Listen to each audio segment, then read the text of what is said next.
you want to make sure that when you're carrying something like this, You're not doing this. Yeah, exactly. This week on Kentucky Afield, we went live on Facebook to answer all of your spring turkey hunting questions, and we're bringing you those answers right now. It's all next on Kentucky Afield. Such a pretty fish. Beautiful. This pond is plumb loaded with frogs. They're everywhere in here.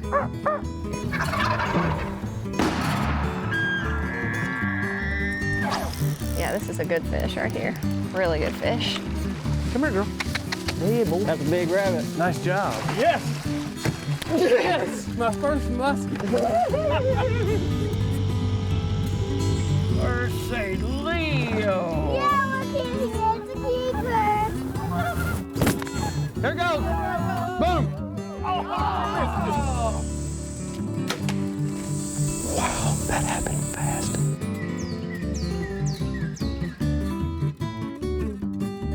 Hello and welcome to Kentucky Afield. I'm your host, Chad Miles. Tonight, we're here to take a break from all the madness of March and talk about the next exciting thing here in Kentucky, and that is turkey season. You know, turkey season comes in for the youth here April the 2nd and 3rd, and the statewide will be here April 16th, and that lasts till May 8th. Joining me tonight to answer all of our questions about turkey, we have a couple familiar faces. First up, we have Zach Danks, who's the turkey program coordinator here for the Department of Fish and Wildlife. Secondly, we have Joe Lacefield, who's the wildlife regional biologist. Hey, how you doing, Joe? Good to see you. And then we have, answering all of our law enforcement questions, we have Sergeant Wayne Wilson, who is the 9th District Conservation Officer. How you doing? Good, thanks for having us. I also understand you're a turkey hunter. I am. So you can tell us a little bit about mountain turkey hunting here in a little bit. Getting in the hills, yes, sir. Hey, we recently were out with you guys banding turkeys. That's a pretty cool project. Let's kind of talk a little bit about that, because it was actually you two that were out with a couple other biologists, and we were putting bands on turkeys. Tell me a little bit about what you guys were doing that project, why you were doing that, and what successes we hope to see from that. Sure. Yeah, well, that was one study site of many all across the state.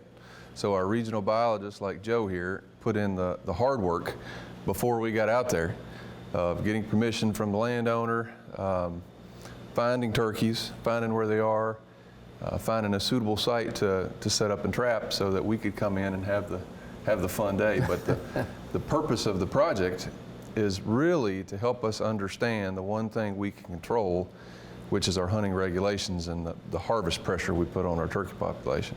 So we're going to band males, and ultimately, after 4 years, we'll have a good estimate of the proportion of them that get harvested. So that's what we call harvest rate. So we know from telecheck how many birds are checked, but harvest rate is really informative from a population monitoring standpoint. So big hats off to all our field staff who helped make it happen, but also the landowners, because we are a privately owned state predominantly. And you know, landowners are stewards of our resources, and they're helping us by granting us permission. You know, it was kind of like a day of hunting, because you get out there, you've got your blind, we're full camoed up. You're literally waiting for the birds to show up, and instead of aiming a shotgun, you've got a little detonator and you're triggering the rockets to go out. Then that's where it gets different. You run up on a net where you got a bunch of turkeys down. It's pretty chaotic, to say the least. And it's always about bird safety. I mean, it is chaotic. It's about getting those birds all the data you need, the band on, and getting them out so that they can be healthy and happy. So that's right. With some new bling, some new hardware. You brought some. You brought some of these. I did. Tell me a little bit about if you happen to kill a bird. Tell us what a individual hunter would need to do here. Yeah. So these bands are held on by rivets. We apply them with a pop rivet gun. They've got a unique number on it, and we've got instructions on here that tells you how to report them on our website. You just go to our website and you'll find a link there, and you'll enter that number, that unique number, and that will be great information that we have. While we're talking about bands, so this is what most states use nowadays for research projects, but Joe, do you want to explain this oldie but goodie right here? Sure.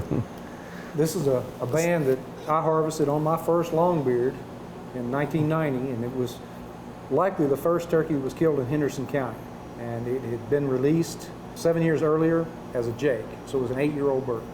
So all the birds back then, when we released birds, kind of like when we ear tagged all the elk or collared them. Correct. All of them had one of these bands on there. So I'm guessing that the biologist probably thought that bird had somehow died, or 8 years later, lo and behold, that bird's still out there, and it had been wearing this band for those 8 years, right? That's right. That's pretty incredible. And he only had 1.125" spurs, and one was an inch, one was an 1.125", so they weren't really long, but they were very pointed and very, very, very sharp. That is really cool. So obviously the bands have changed a little bit, not a pop rivet, this is just kind of a squeeze type. But you know what? Taking a bird with a band on it there's not that many of them out there. That's kind of a special deal. Thing. Yeah. Well, let's get to some of the questions. We've got them coming in, like you say, via Facebook. The season's right around the corner. Youth season always comes in first here in Kentucky, and that's a 2-day season. Are any of you guys taking a youth out this year? Yeah. Yeah. My little nephew Braden, we'll shout out to him. We'll be hunting in Butler County, I believe. Okay. And My son Ashton and perhaps my daughter Samara will be going, but okay. we'll see. She's taking a turkey, but hasn't hunted since her first year of turkey hunting. Oh, really? That's really cool. I would really like to get a picture of both those kids with turkeys. That would be awesome. That would be great. So, Arthur, you taking a kid out this year? I've got a grandson that's 6 weeks old, so he's not hardly ready. But he will be before you know it. Yes, sir, he will. I tell you, I'm already hearing some birds gobbling. I'm hearing a lot of people saying they're hearing birds gobbling. You know, when you're out there in those wildlife management areas in and around lakes and you're spending a sunrise on a bass boat, that's where you really start hearing them, and it's starting to happen. So hopefully this year we have a good weekend for youth, and they get out there and take plenty of birds. All right, let's see. First question here is from Chandler Barnes. What does the turkey population look like now versus 20 years ago? Do you have some historical data for 20 and 10 and years and kind of now, and tell us where we're at? Yeah. I don't have exact numbers, but I can give you the trend, sort of. So 20 years ago, 2002, our harvest wasn't at the level we're at now. We were well below 30,000, which is what we've kind of averaged the last 10 years. Mm-hmm. So the population was climbing. It was still kind of on the increase. Mm-hmm. And, you know, fast forward the next 8-10 years, that increase continued, and we had some really good hatches. The peak was in 2010, and man, there are just birds everywhere. Mm-hmm. But some of that was because the birds had a lot of food. We had cicadas out on the landscape in 2008. So when you have good hatches, especially multiple years in a row, then your population can grow real quickly. But over time, this just happens when wildlife populations have been established in a place for a while, they're going to come back down and start to fluctuate. Mm-hmm. And so that's where we are now. We're in this sort of fluctuating period. You know, lakes do the same thing. When a new lake is impounded, there's a boom. Yeah. There's 4 or 5 years where it's just like, oh my gosh, this is the greatest lake ever. And then they kind of hit that period, and you start getting some of the cyclical. Yeah. So I guess that's just common in all wildlife. Yeah, right? It is. Yeah, one thing about nature, it never stays the same. We think we want things that stay the same, but they don't. Yeah. So. Yeah. Okay. So right now our numbers compared to 2010 would we're be down some from then. Down a little bit from then. Yeah, we don't see as many big, huge flocks, but we still have a healthy turkey population. When they ask about 20 years ago, our numbers 20 years ago, we stable, up from 20 years? You said we're still growing at that point in time. Yeah, right? I think we have more turkeys probably than we did 20 years ago. Okay. Yeah, I'd say. Okay. I don't know our harvest in 2002 offhand, but we didn't top 30,000 until 2010. I know that. So we had a lot of turkeys by that point.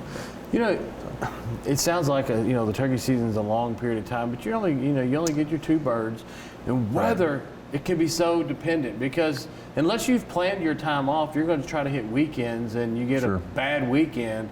Man, weather can drive turkey harvest dramatically. In a season like ours, it's real tight and concise. We need good weather days. Yeah. And we saw that last year. We had some record cold and snow in parts of the state last year. I mean, some of the weekends were not good. Plus you had holidays. So that hurts people getting to find time to go. Yeah, So. yeah. All right, next question here is Mitch from Facebook. Says he's going to be taking his grandsons who are 6 and 7 years old hunting during the youth turkey season. He wants to know what type of license and tags that they will need, and he also wants to know what the bag limit is for a youth turkey hunter. Those youth at that age is license exempt. Okay. Until they get to the age of 12 and 15, they need to buy a license, but at that age, they're license exempt. Most violations we see is people that take those youth hunting, they forget to harvest or check their bird in and fill out their harvest log. Okay. So they would need to do that. It's 1 bird limit per day, and then statewide limits two birds per person. Okay. They could harvest that during the youth season, or he could take them again during just the modern season again, as long as they just harvested 2 birds. So you don't need a license or a tag if you're 12 and under, right? Under 12. And that is for the turkey season, and you can hunt not only the 2 days for youth, but you can hunt the regular season. Right. But you do need to go online or produce a harvest log, Yes, and you sir. have to fill that out and telecheck that Telecheck it, animal. bird. But as far as an actual license or tags, that's not required 12 and under, right? True. All right, there you go. Under 12. Under 12. Under 12. Yeah. 12 to 15 has to have the youth Okay. license and permit. Okay, there you go. Jake from Instagram, what does the color of a tom's head indicate? This is an interesting question. Who wants to take this? This is probably right up your alley here. What is the color of a tom's head? That's the color of hormones raging. That's what that is. So what color are they normal?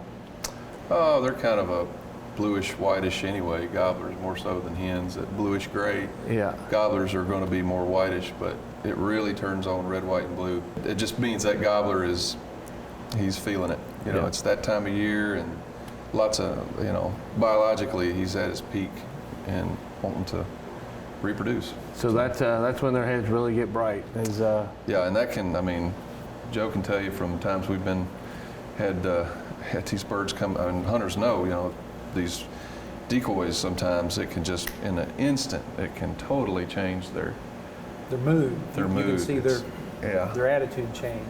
You go from white to red. Yeah. Would you compare that to a buck when he's in the rut, or elk that's rutting, peak of the rut?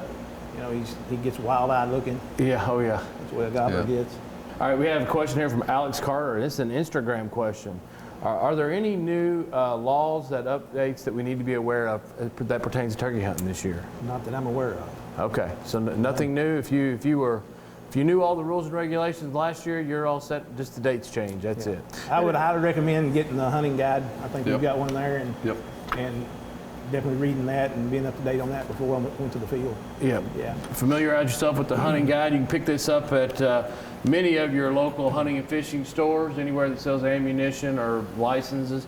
But it's also available online. You can go online and read it there or print off. Also online, if you're a youth and you don't need your license, you can go in there and print your harvest log off. And that's a really good thing to have, because if you've got that harvest log, you don't have to remember what all data needs to be on there and information. Right. It's printed out, you just fill that in and you're good to go. Which also reminds me, you need to take an ink pen, don't you? I like a pencil, Chad. You like a 'Cause pencil? If you have a pocket knife, you can sharpen this sucker. You can't put ink in an ink pen. I made a mess. I tried to sharpen one of these one time, and I just really made a mess. Yep. So, next question here. Billy from Facebook. He thinks the fall season should be stopped, or at least hens shouldn't be allowed to be taken to help out the turkey population. So we're kind of talking about the spring turkey season, because that's one that's right around the corner. A lot of people don't even know about a fall turkey season. Tell us about the fall turkey season and why we have a fall turkey season. Sure. Yeah, unlike some states that had turkey populations long before us, because they didn't lose all their turkeys originally, Virginia, Pennsylvania, they had strong fall turkey hunting traditions. In fact, that's when you hunted turkeys mostly. The spring hunting tradition really didn't start up till the 50s, 60s, 70s, and we didn't have turkeys to amount to anything here at that time. Mm-hmm. So when we restored our turkeys, it's like we started with the excitement of spring hunting. Mm-hmm. But fall hunting is sort of a traditional thing. But the concern with fall hunting is that birds are flocked up and you can take hens. Mm-hmm. And that's probably, some people ask about that a lot. But researchers have studied it, through time that as long as you're not harvesting but just a small percentage of your population, most healthy populations can sustain that. Okay. But some states now don't have fall turkey seasons. And in fact, it's not in effect this season, and it really depends on the regulation approval and change process, but our commission did at our December commission meeting approve a regulation change to no longer harvest hens in the fall. Okay. Okay. So again, that will most likely be not this coming fall, but the following fall. You know, it's a pretty cool opportunity to get out and turkey hunt in the fall. It's different, much different. But here in Kentucky, it's a very small percentage of our birds, right? Well, how many birds are taken in the fall? Oh gosh, in recent years we've struggled to kill 2,000 compared to 30,000 in the spring. Yeah. And like I said, you know, it's that fall harvest rate. In the past, they've said if you've harvested 6, 7, 8, 10% of your population in the fall, that's danger zone, and that could cause a population to decline.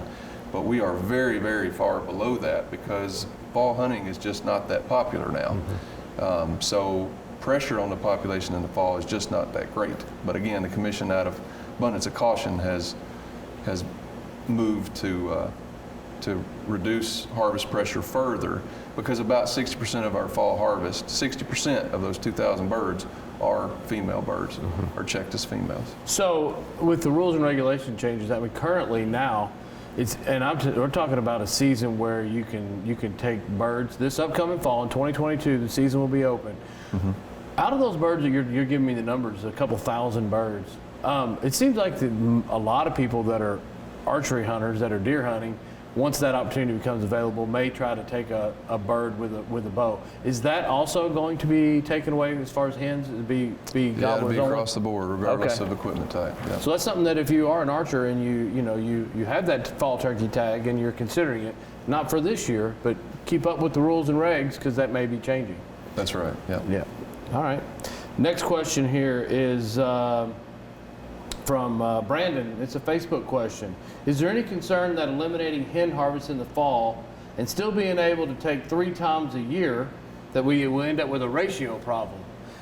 We're not really getting that many hens in the fall to affect that much, but tell me a little bit about the weirdest thing is if you've hunted turkeys, you've probably seen more hens than toms, right? Or even toms and jakes combined. How does that take place when we're pretty much harvesting only male birds? Tell me a little bit about how that all works out. To the question there, he's kind of asking, are we going to shift the pressure onto gobblers when we can no longer harvest hens? Well, and that's exactly what he's talking about. Because what he's saying is that he's concerned that if there's so many hens, that hunting for a tom in the spring is going to be much more difficult because they're going to be henned up. Yeah, I mean, certainly we've all had that situation where gobblers are henned up, and that's frustrating.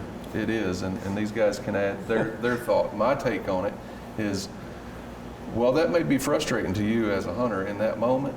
If you're patient, hunt the rest of the season, you're probably going to get opportunities, because that means there are several hens out there to be bred that will nest, that will have broods. You have to think ahead of time. We want those hens to be out there. I've heard people just complain about that, but it's a good thing to have those hens. So what he's saying is, if we don't harvest hens in the fall, then we're stockpiling them and carrying them over, and that's true.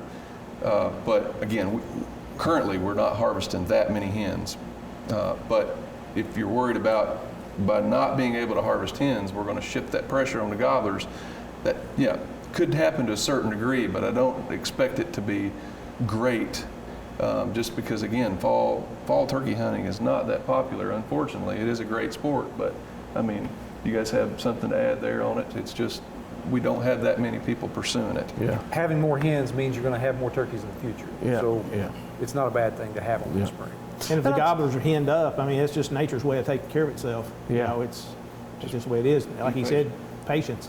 It's interesting. You said, hey, keep pursuing that bird because, the next day, I've seen sometimes the courtship doesn't last that long. Yep. You can you'll see a gobbler pursue multiple hens throughout the day. There's a very good chance if you don't blow that bird out, you don't spook that bird, you got in quiet, that tom doesn't know you're there and he's henned up, you can hold out a couple hours, there's a very good chance you're going to get that bird back to you. Absolutely. Now, you got to be patient. You got to be ready to sit there and make a day of it. But I've seen many of henned up toms become available to decoy in or call in later on in the day. Patience is more important than skills. You know, we got all these calls and we got all this decoys and so many great things. And listen, I'm a gear guy, I'm a gadget guy. It's preparing for the hunt is as much fun as the hunt sometimes. So I love all this stuff. I mean, we got calls here like galore. But you know what? There's probably been as many turkeys taken by a quiet, very still, well camouflaged turkey hunter. No calls, no decoys, no nothing. You just sit there really, really still and you will get your chance if you're hunting an area that's got birds in the area. I know a lot of people that take birds with no calls whatsoever. They just hunt areas and they know where the roosting sites are and they try to hunt those in the afternoon and they try to get down and away from those in an area they think they're going to fly down and feed in the daytime, and they just sit still. It can work. It can. It takes a lot of fun out of it. I like the response. I'll take all these calls, don't get me wrong. But what I'm saying is if you feel like, man, I really want to pick up this turkey hunting, but I don't have $100 for a decoy. I don't have, I don't know which calls I need, so that means I need one of all of them, right? It really doesn't necessarily work that way. I mean, if you want to get out and just try to experience turkey hunting, get you one call. We got several different calls here. This is one of your calls here. If you want to learn to turkey hunt and you don't have time to learn how to work a diaphragm call, or you don't have time to mess with a slate call, this is your call right here, right? It's the one that you keep in your turkey vest to this day, right? I do. There's sometimes that will call in turkeys when nothing else will. And it's as simple as just all you got to do is push it. Well, you got to push it the right way. All you got to do is push it. Now, a lot of people will hold a call like this with their shotgun, because you can literally still get with very little movement, you can still make that thing sound better than I can. I was pushing the wrong way. I don't know that I've used it long. So what? Putting a little. Yeah. The push pull. Now these type of calls, and I got some calls here too, and I hope you don't ask me to make them work, because many of these calls need to be tuned. These type of calls here, this is a glass call. There's slate calls, aluminum calls. There's a bunch of different calls, and they all have their unique sound, and certain times where they're a little better. I mean, if you're in a situation where it's wet, some calls don't work as well as others. You have different strikers, all of them. This striker's got this tip on there. That's a really good for if I'm in wet conditions. This is what I'm using. But you see how they're all scratched up. If you get one of these calls right out of the box and you go to your local store and you pick up a turkey call and you get that thing home and you're like, man, I can't make this sound like a turkey at all. You're not alone, because right out of the box, there ain't nobody that can make them sound very good. They take a little bit of working. So you can see how this is all scratched up. That is from taking something like this, a little file here, and you can get these, and sometimes they come with them, you can get these, and you rough that glass up. You can also see on this aluminum one, I have roughed this glass up. It makes it sound totally different as soon as you touch that. Same thing with this one here, slate calls, exactly the same situation. So if you're having trouble, and even these, you need to make sure that tape around there fits your mouth. You know? So you might have to trim it. Trim it. These things can be trimmed and made to fit your mouth. You want a sound that sounds a little different? You can take a different wood on the striker and put it on the exact same call, and it will sound different. So that's the fun part, is messing with the gear and playing around with it. But you don't need a glass call, a slate call, aluminum call, a box call, which I don't. Oh, we got a box call here too. Box call. You don't need one of all of them to get started turkey hunting. You need a shotgun that's got a nice tight choke tube or a full choke, some ammo that you've patterned, and some camouflage, and really get your tags. You're ready to get out and give it a try. Yep. So, what type of call you prefer? What's your favorite? Box call. A box call. Yeah. Now this is a box call. A box call. What's the reason you like a box call? It's versatile. You can really get on it and get one gobbling at a distance, or you can really back it off and coax one in at a close distance too. I don't use them a ton, but this is a great locator call. They're loud, Yeah. aren't they? Yeah. They're loud. You can really get some volume and get them to carry. You don't look like you use box calls much either. As you start pulling them out of your your box there one after the next. So they can sound really, really good. They can really cover some distance. They can. So you use a box call quite often? I do. Yeah. He probably makes his own. I haven't delved into that yet. But Next year. We'll talk about that next year. All right, next question here. Glenn from West Liberty. Is it legal to hunt turkeys with a 410 Thompson & Center handgun? Yes, Okay. it would be legal. Law says it's got to be breech loading or muzzle loading. Okay. I know a lot of people are familiar with the Judd that shoots the 410. That's a revolver. Yeah. That wouldn't be legal, but the Thompson Center single shot, yeah, 410, he can hunt with that. Okay. All right. Next question. Kyle Tipton from Shelby County. Great efforts with the recent study of harvest rate statewide. As an avid hunter and conservationist, what are ways to improve turkey nesting habitat? You talked a little bit about not mowing. Tell me some other type of, what type of habitats do they really want to nest in? I mean, native grasses are a good start if they're not too thick. They've made a big difference in a lot of places. Strip disking or creating, disc areas of fescue that grows up in ragweed and briars over time. Those are areas that I see turkeys nesting in a lot. Okay. Many people that are cutting hay, like tall alfalfa or red clover, end up cutting up turkey nests. So Okay. they obviously like to nest in large fields that have those legumes, that have a lot of insects. So avoiding mowing during May and June is a really key thing if you can do it. So when would be a good date to say 90 to 95% of the viable turkey nests have hatched? When is that kind of date? Probably, I'd say mid-July. The second nest would be mostly starting to, but I mean, that's when the bulk of them are going to be finished. If you could stay off your mower until August, you'd be helping a lot. But of course, we always want more, so I'd like you to stay off even longer. But it's tough with cutting hay. If you're trying to cut quality hay, timing's tough because right when hay the first cutting is good, that's right when you don't need to be cutting. So if you've got hay operations, then try to dedicate some areas nearby that you're not cutting. Certainly don't just mow bush hog near where you're cutting hay just because you want to clean it up. Not at that time of year. So you and I did a show, we were out looking for quail. And this particular landowner had a barrier, a buffer zone. Right. Do turkeys, how common is it that a turkey will nest right in the middle of a hay field? Are they usually on the field edges or are they usually right in the middle? Research has shown quite often turkey nests are like right on the edge of the woods or near the edge of the woods, but they're out in it. When you've got a sea of habitat, like shout out to Mike Riley, Logan County there. Yeah. When you have a sea of habitat like he has put in on his place, those birds could be anywhere.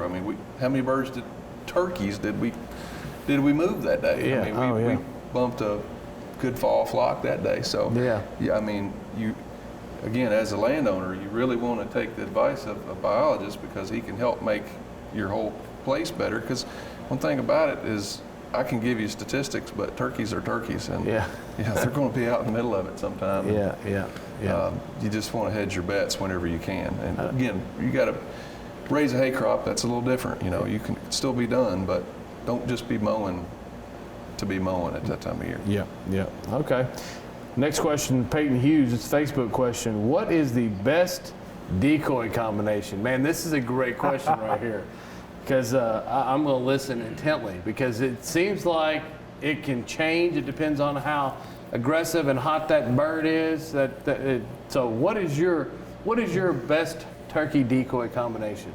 I don't use decoys very often. Okay, but there you go. When I do, I have been turned on to semi-aggressive jakes in recent years because my emphasis has shifted to bow hunting, and Okay. it's really exciting. Yeah, if you're trying to bow hunt, getting them in range, that can be really good.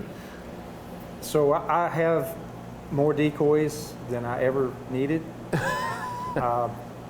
Really, recently have gotten turned on to a Dave Smith decoy with the breeding hen. It's a Jake, and it has, again, bow hunting, you have to get them close. Yeah. And I've seen better responses to that than anything I've ever used. I mean, I don't want to endorse anybody, but Yeah. you know, it's an expensive decoy. Yeah, But there's a yeah. lot of really good looking realistic decoys. It's just the posture of this particular decoy infuriates gobblers. And, Yeah. You actually brought a decoy here somewhere, didn't you? Well, I have Stumpy. So tell me what we got here. So this is just a fan with a block of wood that I'll stake this out and drive a stake in the ground. Yeah. Then I have another string that I can actually move this. Okay. So without being out there moving it. Yeah. Now, it'll make a big difference if a gobbler comes out that isn't going to work, and I can make this thing turn 90 degrees and then back, and then even flip it over on the ground where it's laying there like that. It's very effective. So you call that Stumpy, and that's just a turkey that you had harvested at a different time, and you laid it out, probably put some borax on it, and pinned it out on some.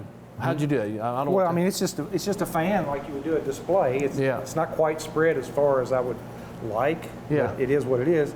And I sent the head off and actually had it freeze dried. Okay. And then I painted that myself, and Okay. it's. There you go. You wanted to see the red, white, and blue. There's what they look like. It's been right beat there. up a few times. And you see the old snood there. Yep. There you go.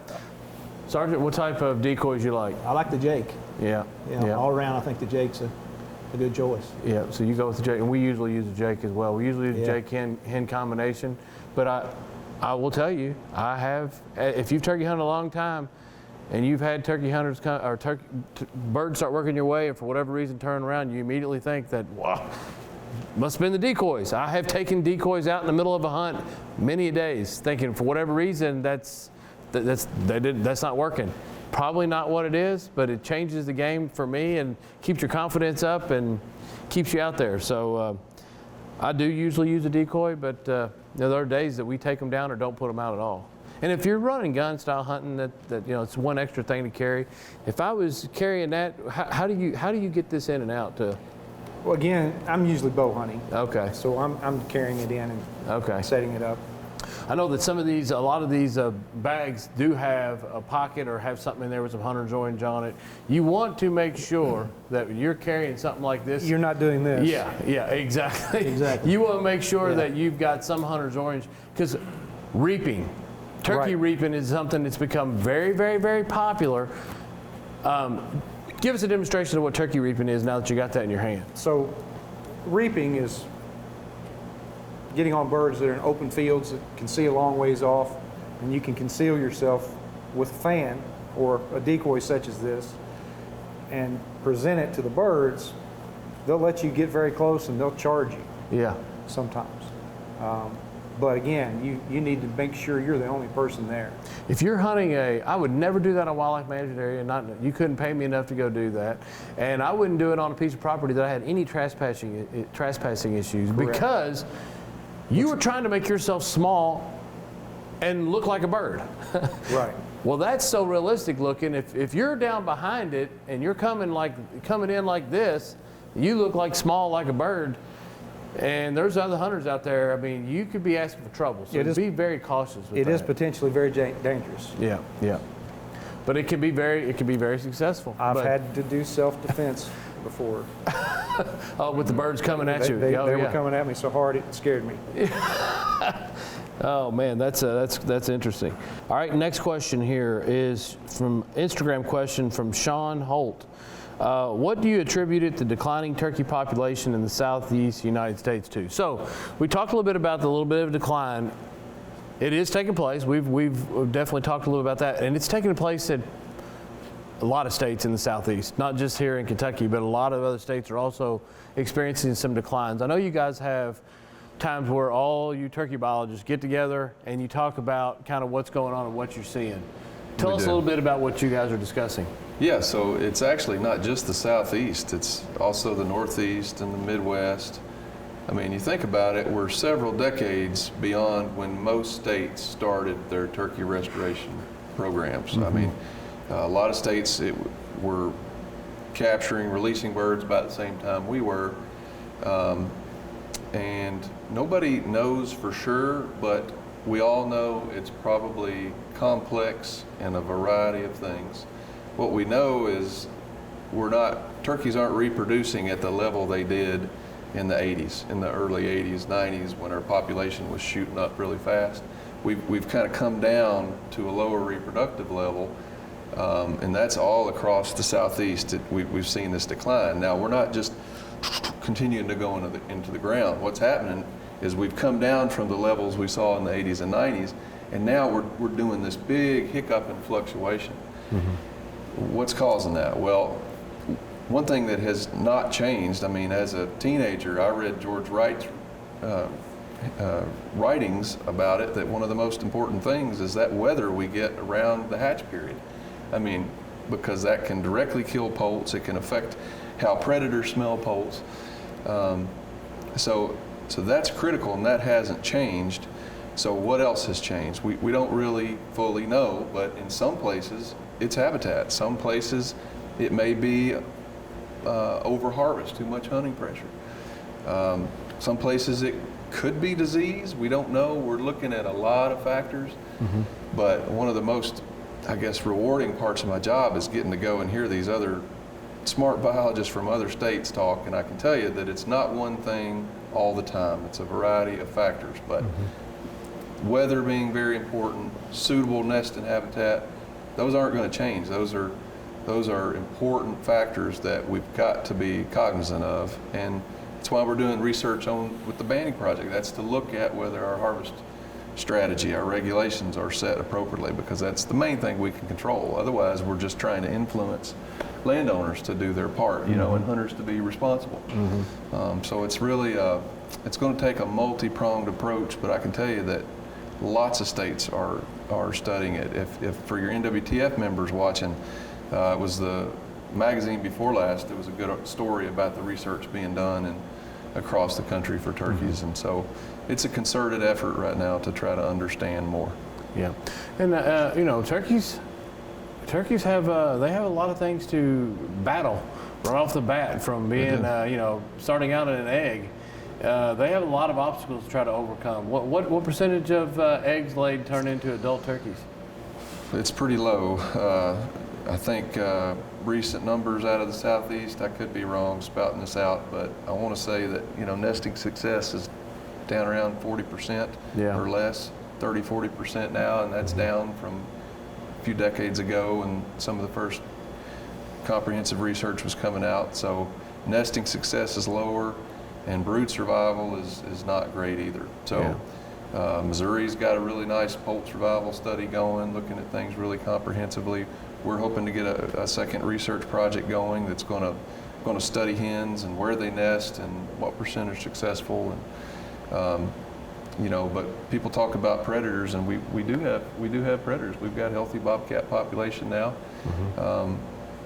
And when turkeys were first released, they were probably they weren't recognized by some of the predators as a food item, but we've had turkey populations when we've had really high coyote numbers too. Some of the higher, you know, parts of Kentucky that had really good turkey populations have had coyote populations for about that same time. So it's you know, a I have to variety think of that things. coyotes in specific, I have to think that the pressure and the number of people that are coyoting varmint hunting is on the rise. There's more and more people. There's more varmint hunters out there now than there were 10 years ago. Now, Sure seems like it. trapping is probably, I don't know what that's doing here in the state. Other than coyotes, I don't know. There's no fur market. Yeah, there's no fur market, so I know that some of that is going down, and what impact that may be having, who knows? But I can't think that we always want to blame the coyotes, and I don't mind blaming coyotes. I'm not a fan of the coyotes, but the fact is, more people I know are coyote hunting now than they were 5 years ago, and a lot more than 10 years ago. What about the coons Yeah. and the possums? You know, Yeah. they'll raid a nest. Yeah, they'll raid a nest, and the fur market is really, really down. So, you know, if you want to maybe help out, then maybe get somebody Start out there trapping. to do some trapping or do some trapping yourself. That very well may help out. You know what? It's not going to hurt. So, next question here is Dylan Perkins from Instagram. What's the reason for not being able to fill both turkey tags on the same day? I'm sure we've gotten that question before in the past. I don't remember the exact answer on why, but Right. it's one. Your bag limit is one per day, right? Most states, it's still one. There are several states that you can harvest 2 birds in the same day.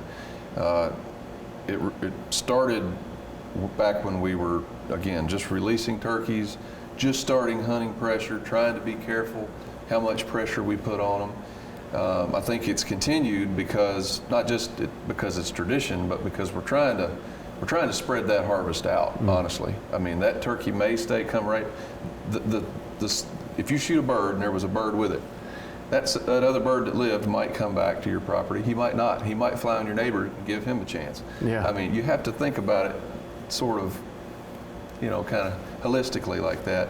But that's sort of a social consideration too. We have a conservative season in this state, which has helped our population, I think. But you know, there's social factors, so over time that could change. I don't know, but ultimately it comes down to how much you spread out the harvest pressure at any one time. You know, it's really interesting because we're sitting here, we're answering all these questions that were being asked, and what you start to notice is that there's questions that are on both sides of the fence on this. Season dates, harvest numbers, how come we're not killing more hens because they're henned up? Why are we allowing them to kill hens? And you start to kind of see some of the issues and the pressures that you guys deal with as biologists. First and foremost, it's got to be the concern for the population and the turkey conditions. But then there's all these other factors that you're being pulled in 2 and 3 different directions, because some people want more birds taken in the fall, some people want 0 birds taken in the fall, some people want less birds taken in the spring, some people want to be able to take 2 per day. I mean, so it's all about that perfect balance that may not be your ideal situation, but it might be the best situation not only for the bird and the flock, but also for the mass hunters in general. And that's kind of the balance that you try to work, right? Right. It is, yeah. And you think, I mean, I talked about tradition.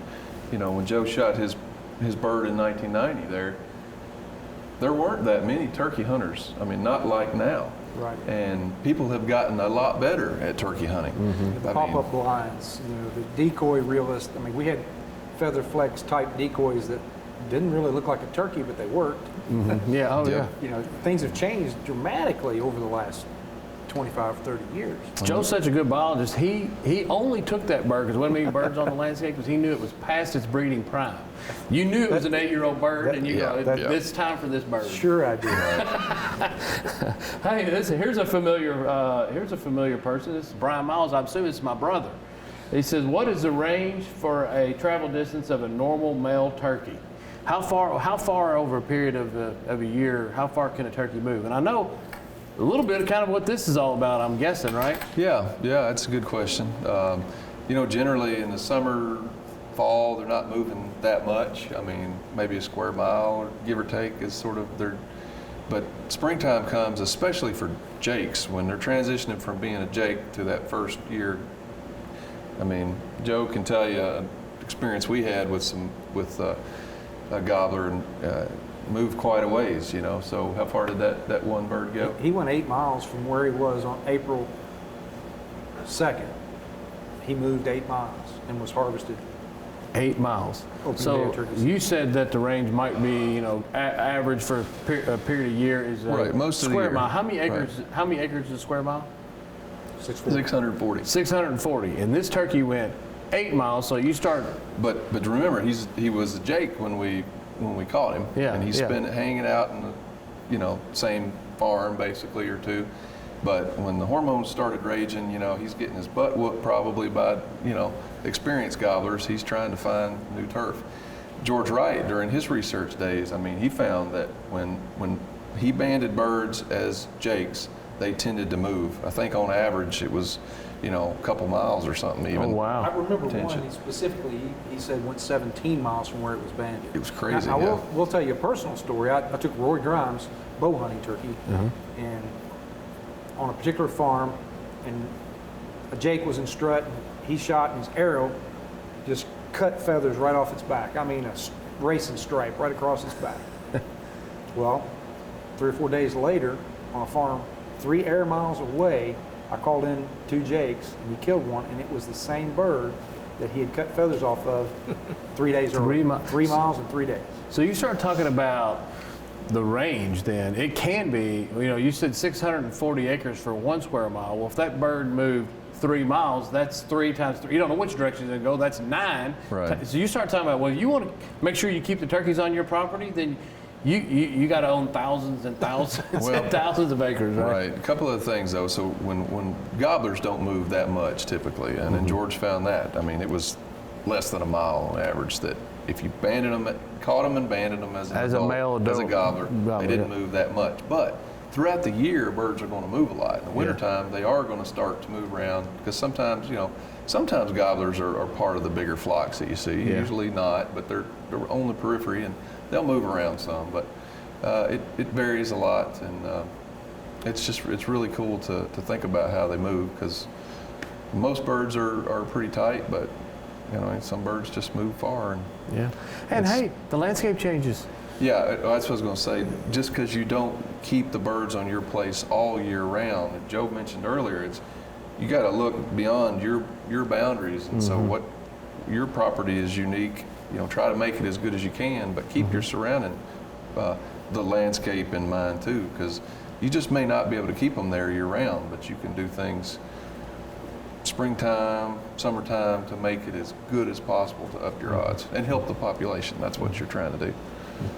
Next question here. This is an interesting question. This is a shotgun question. And they're saying that there are turkey shells. This is from August Hagen. There's turkey shells 3.5 inch, 3 inch, and even 2.75, which are typical normal 12 gauge shotgun length. He wants to know, are the 3.5 inch shells really that much better? I've heard this conversation a lot, and what's your all's thoughts? Because I know I have my thoughts on that.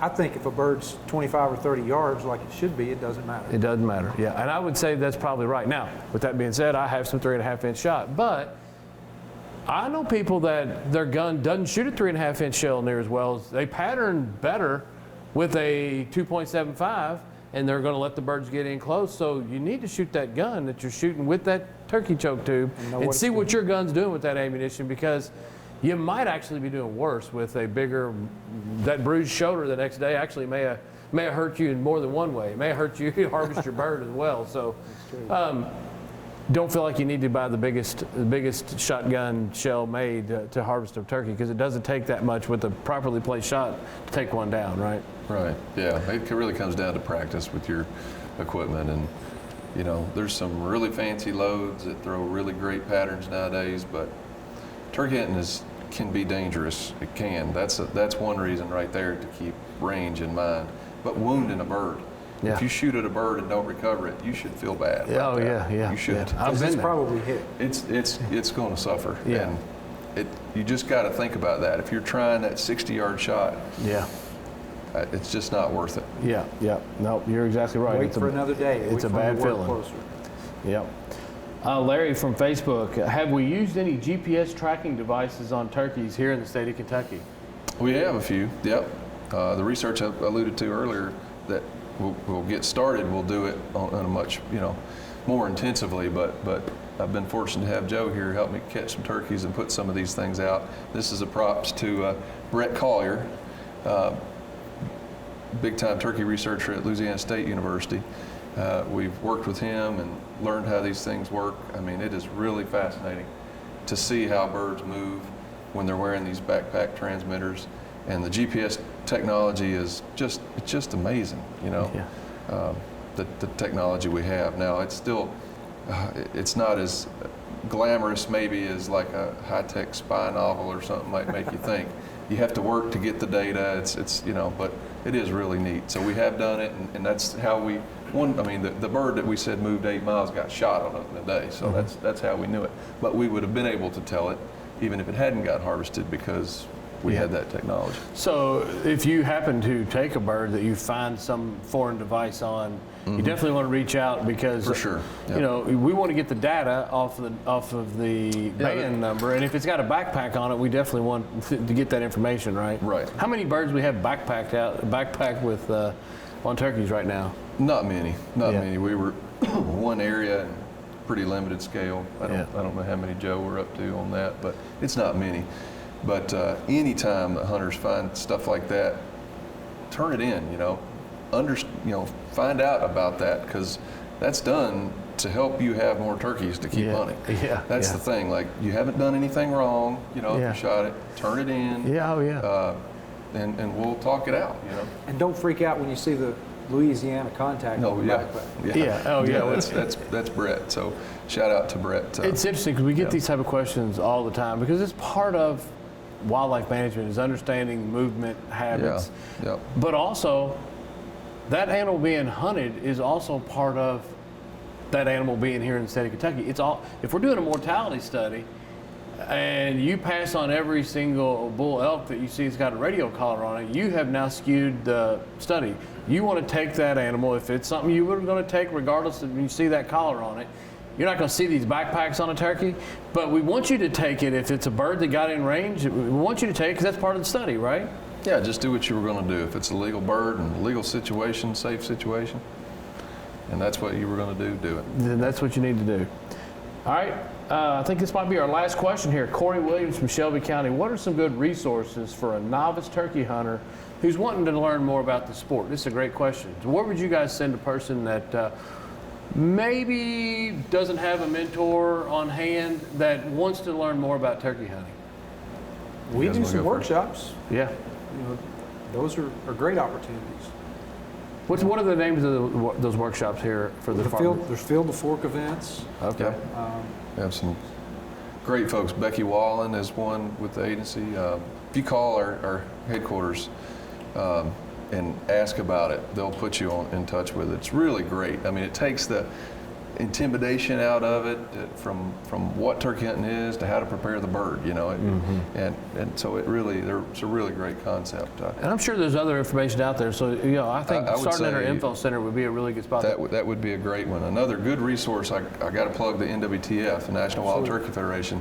Every state has a state chapter. We have a great Kentucky state chapter, and so if you through the website you can find that through NWTF's website. Find it. Call up your local state representative. They'll put you in touch with your local chapter, and those are people that are eat up with turkey hunting and that want to share their knowledge. Might be a good that's place who to you find a need, mentor too. A mentor, yeah. Go to an NWTF banquet Right. and talk to some people about turkey hunting, and you never know. That's how I got started. Yeah. NWTF banquet hall, man. You might Your very local well. CO. What's that? Your local CO. Yeah. Conservation officer. Oh yeah, Yeah, you guys put absolutely. on some hunts as well, so that might be a really good way to start out. So hey, just don't be afraid to ask questions. Be ready to get out there and find someone that's passionate about it. Be ready to ask questions. There's no such thing as a stupid question when it comes to turkey hunting. You want to do it legally, you want to do it ethically, and hey, if you can learn from someone else's mistakes and not make those same mistakes, that's a really, really good way to get started because you're going to make some mistakes at turkey hunting. Those they can see, can't they? And they shut up right before they come in a lot of times. It's like they hear you calling, and when they get close enough, they know exactly where that call is coming from. When they get close enough, they're like, wait a minute, that bird was sounding off right here somewhere. I should be able to see it. Then they kind of button up, and then it's all done with the eyes. You got to be careful because it doesn't take much movement, does it? No. That's why that gentleman called earlier saying that he was going to take a 6 and a 7-year-old. You know what? If you're going to learn to turkey hunt in that situation, a blind might be the way to go because I'm trying to keep 2 little kids still enough to get a turkey in range for a 6 or 7-year-old to shoot them. A turkey blind with where they can get down and be able to move their hands a little bit and be below that might be the way to start. Absolutely. I still hunt out of a turkey blind. There's some locations where you want to get, and you're a little bit limited on how far you can move, but man, when you get set up in there, if you don't have a lot of cover, especially early in the season, turkey blind is a great way to go about it, isn't it? It's a good way to take a nap and spend the day and wake up to something whipping on your decoys. I know people that have been awakened by a gobbler right in their face, and that you know what? There's nothing wrong with a spring nap during turkey season. Those blinds heat up. If you guys say you've never taken a nap up against a tree during turkey season, you're lying. So I'm looking forward to a couple of those turkey naps. It's right around the corner. Hey, the turkey season this year here in Kentucky for the youth season, April 2nd and 3rd, and then the statewide season opens on April the 16th, and that will last through May the 8th. So hey, get out there, get your tags, do a little scouting, get that shotgun to the range, pick your ammunition and your choke tube, see exactly what your gun's doing, and get outside and enjoy it. Thank you for joining us here for tonight's Turkey Call-In Show. Get ready to hit the field.